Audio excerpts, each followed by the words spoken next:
Kalau mungkin adik-adik atau katakan alumni-alumni yang sudah S1 punya pengalaman bahwa pembelajaran itu secara tatap muka. Namun dia akan sedikit berbeda, akan sedikit mengalami pengembangan di dalam teknis proses pembelajaran pada saat S2.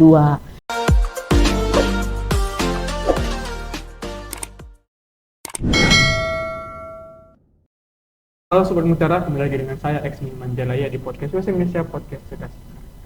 Hari ini kita akan ngulik-ngulik asik dan akan berbagi bersama Prodi S2 Manajemen. Nah, perlu teman-teman tahu bahwa Prodi S2 Manajemen adalah Prodi baru nih di Universitas Harim Mutiara Indonesia. Nah, untuk ngulik-ngulik asik kita ditemani oleh Bu Eva. Bu Eva ini adalah salah satu dosen yang berada di S2 Manajemen. Nah, mungkin barangkali Bu bisa perkenalan diri Bu untuk teman-teman yang sedang nonton. Baik, hari ini saya ingin perkenalkan diri saya dalam rangka untuk mengenalkan prodi baru yang ada di Universitas Harim Mutiara Indonesia. Tanggal 6 Juni 2023, saya dosen yang akan mengampu di prodi baru S2 Manajemen Harim Mutiara bernama Dr. Eva Solita Pasaribu SEMM. Kira begitu, Bang? Gimana kabarnya Bu? Sehat? Puji Tuhan sehat. Oke. Ya. Kalau saya panggil Bu Eva aja nih Bu ya. Boleh, silakan. Oke. Mungkin aku mulai dengan pertanyaan yang memang sangat-sangat penting untuk khususnya yang lulusan S1 ini Bu. Mungkin kebanyakan lulusan S1 itu banyak yang mau ngelanjut S2 dan ada yang tidak. Nah, mungkin seberapa penting Bu lanjut S2 itu Bu? Baik, pertanyaan itu pasti akan menjadi poin utama ya ketika kita melanjutkan pendidikan ke level yang lebih tinggi. Maka penting pendidikan tinggi, ya kan? Mungkin bagi orang yang tidak terobsesi untuk memiliki karir yang lebih baik, dia akan men-skip impiannya untuk melanjut ke pendidikan yang lebih tinggi. Namun, ya kan, di zaman sekarang pendidikan tinggi itu adalah merupakan satu jembatan. Satu kunci, ya kan. Kalau motor, kunci adalah merupakan alat untuk bisa menggerakkannya. Nah, sementara bagi kita sumber daya manusia yang akan menempuh atau akan melamar satu pekerjaan di satu pemerintahan ataupun di satu instansi swasta atau di departemen apapun, itu sangat dibutuhkan jenjang pendidikan yang lebih tinggi. Kalau ibu ditanyakan pentingkah? Sangat-sangat penting. Bukan karena orang ibu dari background dosen yang konteksnya dituntut untuk pendidikan sampai ke level yang paling tinggi adalah profesor, bukan. Tapi bagi sumber daya manusia apapun, ketika mereka bermimpi untuk memiliki karir yang sukses, pendidikan S2 itu sangat penting, ya kan? Bicara mengenai penting atau tidak, poin yang pertama adalah itu penting. Apa tujuannya Bu? Ya kan, mungkin pertanyaannya seperti itu, ya kan. Tujuannya adalah ketika seseorang memiliki level pendidikan yang lebih tinggi, dia akan punya kesempatan dan peluang opportunity yang lebih besar, mendapatkan gaji yang lebih besar. Mungkin ketika dia pun berada pada suatu organisasi, dia akan berada pada level manajemen yang tidak di middle lagi. Kalau ada kerucut manajemen, dia akan berada pada paling rendahnya, itu ada di middle manajemen. Jadi konsepnya seperti itu ya Bang, dan untuk ke puncaknya dia akan lebih cepat meningkatnya. Oke, jadi ya, Bu? kalau dibilang S2 ini salah satu kunci untuk mengejar karir nih ke depan. Mengejar karir dan masa depan ke depannya. Jadi kalau dibilang mengejar ini suatu keharusan nih bagi mereka nih untuk menentukan ke jenjang lebih tingginya kan Bu? Harusnya dia merupakan suatu keharusan, ya kan? Suatu keharusan, ya kan? Oke. Nah, ini kan yang tadi saya sampaikan bahwa prodi S2 Manajemen ini baru dibuka nih Bu. Iya. Nah, mungkin sobat mutiara yang lagi nonton atau memang baru lulusan S1 dan mau ke S2 Manajemen di Universitas Mutiara, mungkin bisa nggak Ibu sampaikan apa sih visi dan tujuan S2 Manajemen ini Bu? Baik, terima kasih pertanyaannya Bang. Untuk visi dan tujuan dari program manajemen S2 yang kita buka, yang kemarin SK-nya baru kita terima langsung dari Ketua L2 Dikti pada bulan Mei 2023, visi yang kita sandang adalah bahwa kita ingin menjadi program studi yang unggul dan berkarakter dan mampu berdaya saing secara global, khususnya di bidang manajemen bisnis sampai dengan masa tahun 2038. Ya, jadi kita ingin bahwa nanti lulusan kita itu mereka akan mampu bersaing, meskipun banyak lulusan-lulusan dari prodi magister manajemen dari yang lain, tapi kita ingin juga mempunyai visi yang lebih dari mereka. Konteksnya Kan seperti itu. sesuai yang Ibu bilang tadi kan ada bidang manajemen dan bisnis. Kenapa Ya. nggak bidang yang lain gitu Bu? Kenapa harus manajemen dan bisnis? Konteksnya sebenarnya ini boleh dari multidisiplin ilmu ya. Meskipun dia di prodi manajemen dan bisnis. Kenapa manajemen bisnis? Karena kalau kita kilas balik, semua bidang atau semua rumpun ilmu itu berawal dari induk manajemen, kan? Sistem informasi belajar mengenai manajemen, ya kan? Hukum belajar mengenai manajemen legalnya. Kemudian pertanian, manajemen agribisnis, perikanan bahkan manajemen perikanan. Semua rumpun ilmu itu pasti mempelajari mata kuliah manajemen. Skopnya ke bisnis itu diarahkan, artinya bahwa ketika seseorang belajar manajemen bisnis, mereka boleh menjadi entrepreneurship, masuk ke bidang kewirausahaan. Mereka boleh menjadi owner, atau mungkin mereka boleh bergabung ke organisasi yang lain. Jadi konteksnya seperti itu. Jadi manajemen dan bisnis ini adalah merupakan suatu rumpun ilmu yang tidak akan pernah mati. Saya pastikan seperti itu. Kenapa? Karena dia merupakan ilmu yang banyak diterapkan di semua rumpun ilmu yang lainnya. Kedokteran punya kan, manajemen kedokteran, manajemen kesehatan. Semua program studi ada manajemennya, Bu. Bahkan untuk STT, Sekolah Tinggi Teologi, ya mereka punya manajemen gereja. Ya, ya kan. Jadi sebenarnya bahwa manajemen dan bisnis ini adalah merupakan prodi yang bisa masuk dari multidisiplin. Jadi konteksnya Itu seperti semua itu. terkait nih Bu sama di prodi yang ada di semua universitas. Iya. Oke.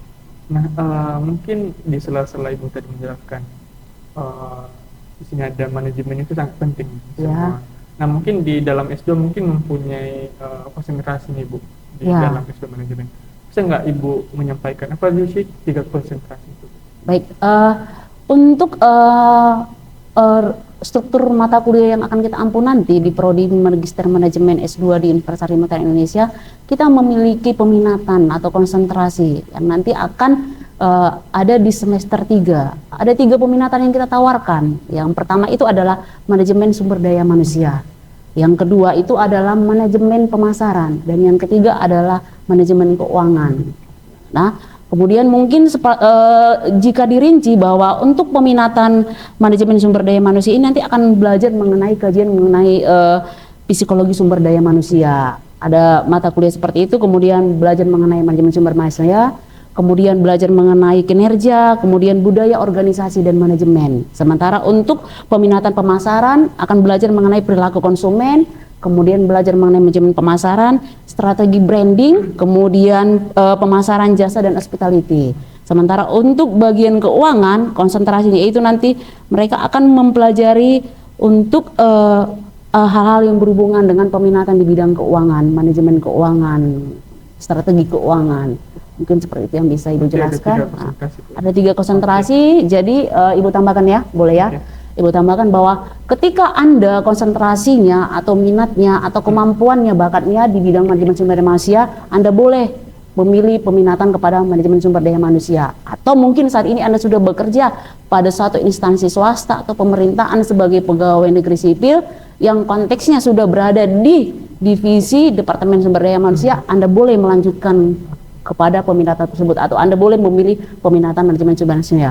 Kalau saat ini Anda sebagai seorang marketing, ya kan mungkin marketing masih menggunakan konsep door to door atau home to home, ya kan, atau mungkin ada yang sudah lebih keren, e-marketing, ya kan. Nah, mungkin saat ini Anda masih di level yang berada di middle management. Anda boleh mengambilnya, yaitu untuk menambah penguasaan diri Anda terhadap bagaimana strategi marketing yang akan digunakan untuk pengembangan pekerjaan yang sudah Anda miliki sekarang. Anda boleh memilih konsentrasi pemasaran.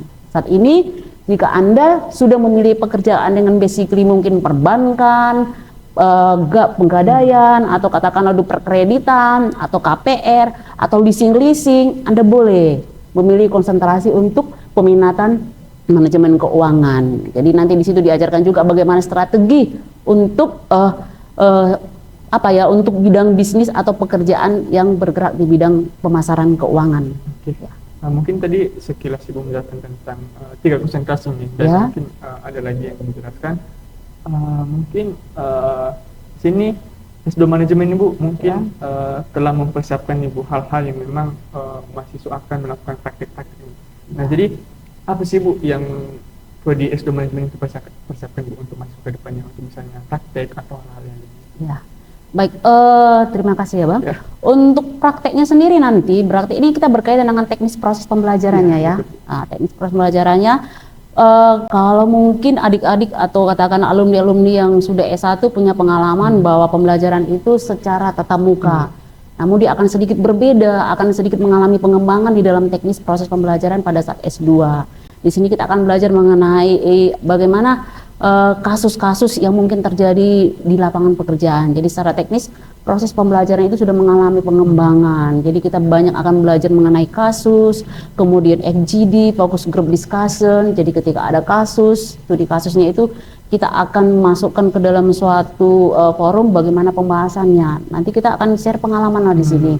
Bagi orang-orang yang sudah bekerja, di-share bagi yang mungkin belum bekerja atau ingin memasuki dunia kerja. Jadi nanti ada tambahan pengalaman baru bagi mereka yang belum bekerja, bagaimana nanti ya ketika sudah masuk dunia kerja. Jadi ada wawasan baru lah bagi mereka. Jadi artinya bahwa proses pembelajaran kita itu sesuai dengan anak-anak milenial sekarang itu, bahwa pembelajaran itu tidak lagi menjadi satu pelajaran yang kaku atau katakanlah kondisi yang kaku, harus seperti ini, harus apa gitu kan. Jadi konsepnya kita akan menggunakan proses pembelajaran yang sharing pengalaman, FGD, kemudian belajar mengenai kasus, supaya nanti kasus itu bisa diangkat menjadi satu riset. Riset artinya melakukan penelitian, kemudian nanti dari hasil riset atau penelitian itu akan memberikan kebermanfaatan bagi kesejahteraan manusia nanti yang diaplikasikan dalam konteks kegiatan pengabdian masyarakat. Tetap kita juga akan melakukan studi tour gitu ya kan, studi tour untuk konteksnya untuk riset luar kota, melihat kasus-kasus yang berhubungan dengan manajemen dan bisnis akan kita kembangkan untuk kita masukkan ke dalam suatu penelitian, dan hasil penelitian itu sebisa mungkin kita akan publish ya secara nasional maupun internasional supaya bermanfaat dan berguna ya. Jadi Bu, mungkin Bu tadi udah jelaskan bagaimana latar belakang S2 manajemen, bagaimana pembelajarannya, kurikulumnya, mungkin dari segi teknisnya Bu. Mungkin kita ini pertanyaan ini Bu, bukan S2 manajemen menerima mahasiswa. Ya. Nah mungkin bagaimana sih Bu background lulusan S2 ini, S1 ini yang akan mendaftar di S2 manajemen, bagaimana backgroundnya yang akan diterima? Terima kasih ya Bang. Jadi ada banyak kekhawatiran pada orang ya, masalah apalagi di kalangan dosen, masalah linearitas. Apakah ketika saya misalkan jurusan background S1-nya itu komunikasi, boleh masuk ke prodi magister manajemen, ya kan? Silakan. Untuk prodi manajemen dan bisnis ini dari background semua disiplin ilmu, ya kan? Kecuali kalau misalkan tadi Anda sudah menjadi dosen, mungkin kita anjurkan untuk memang yang dari S1 manajemen atau ekonomi. Jadi konteksnya seperti itu dia. Tapi ini tidak membuka kemungkinan ketika Anda sudah bekerja pada perusahaan swasta atau pada instansi pemerintahan, dari semua multidisiplin ilmu yang background S1-nya dari disiplin apapun, tidak harus manajemen atau ekonomi atau akuntansi atau bisnis, boleh masuk ke prodi manajemen. Apalagi kalau dilihat dari peminatan tadi ya, ada dia keuangan, kemudian pemasaran, kemudian ada dia manajemen sumber daya manusia. Ya, jadi mungkin background S1 yang boleh masuk, yang boleh mendaftar, silakan. Kecuali kalau Anda tadi background dosen, kami anjurkan memang untuk ya Anda melanjutkan ke prodi yang linear dengan S1 Anda. Jadi kami untuk prodi magister manajemen membuka kesempatan untuk yang S1 sarjana ekonomi, manajemen ataupun akuntansi. Kalau untuk mengembangkan karir sebagai dosen. Tapi kalau untuk bisnis, entrepreneurship atau bekerja di perusahaan swasta, boleh silakan masuk mendaftar ke prodi magister manajemen.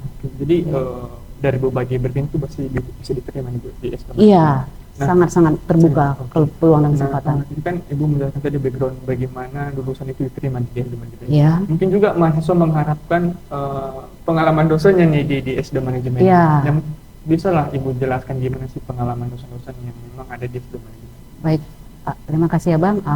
Untuk dosen-dosen yang akan mengampu atau dosen-dosen yang akan mengajar di Prodi Magister Manajemen ini adalah dosen-dosen yang punya latar belakang berasal dari pendidikan S1, S2, S3 yang dari kampus-kampus yang ternama ya. Backgroundnya semua pasti sudah S3. Tidak ada lagi yang harus dia seterata dengan S2. Nanti kita diserang jeruk makan jeruk, ya kan? Makanya bisa dipastikan bahwa semua dosen pengampunya yang mengajar di prodi baru ini harus sudah doktor, dan rata-rata dosen-dosen yang mengajar di sini sudah punya pengalaman mengajar 15 tahun ke atas, 10 tahun atau 15 tahun ke atas, dan mereka rata-rata sudah sudah biasa dengan dunia pendidikan, berkecimpung dengan pendidikan, berkecimpung dengan penelitian, pengabdian kemasyarakatan, dan di dunia pendidikan lah. Konteksnya seperti itu dia. Okay. Mungkin dari sekian, dari awal ini Bu kita jelaskan. Ya. Habis itu Bu menjelaskan bagaimana background mahasiswa yang akan diterima, pengalaman dosen. Mungkin harapannya Bu untuk S2 manajemen untuk kedepannya Bu. Baik.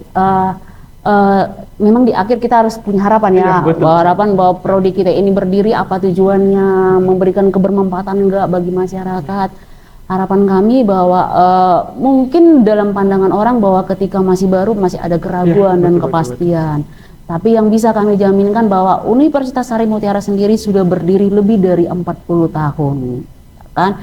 Saya sendiri pun secara pribadi, dosen yang masih bergabung, melihat kualitas dari Universitas Sari Mutiara ini sangatlah baik, sangatlah bahkan dalam kategori sudah ada di level baik sekali menurut Ibu secara pribadi ya kan.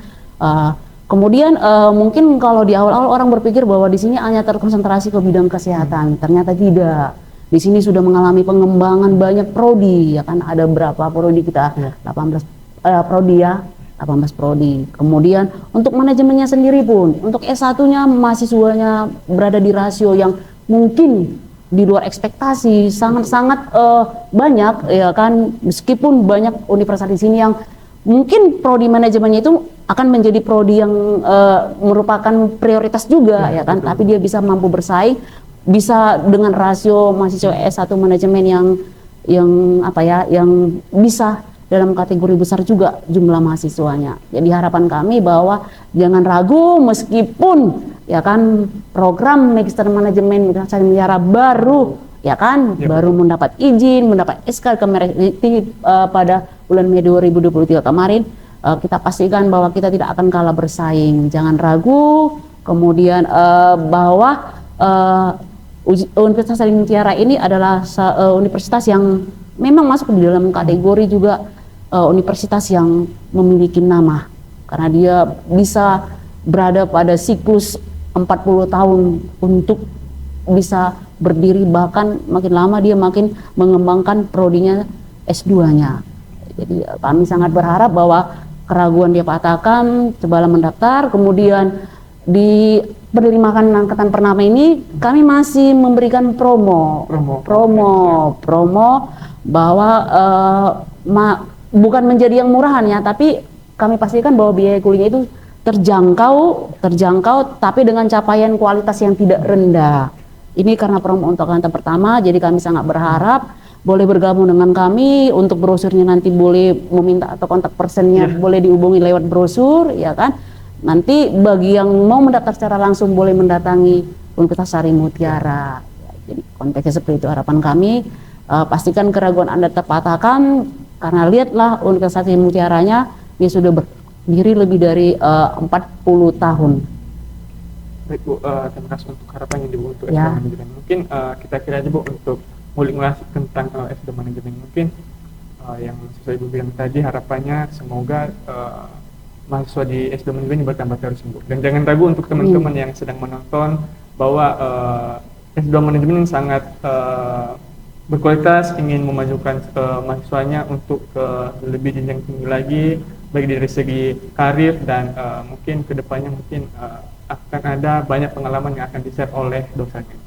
Nah mungkin sampai sini aja podcast kita pada pagi hari ini, dan jangan lupa juga mencek link pendaftaran kita di kolom deskripsi. Nanti kita akan share link untuk pendaftaran S2 manajemen dan prodi-prodi lain. Mungkin itu saja, saya X Mandela pamit. Sampai jumpa di podcast USM Indonesia Podcast Cerdas Karakter. Sampai jumpa.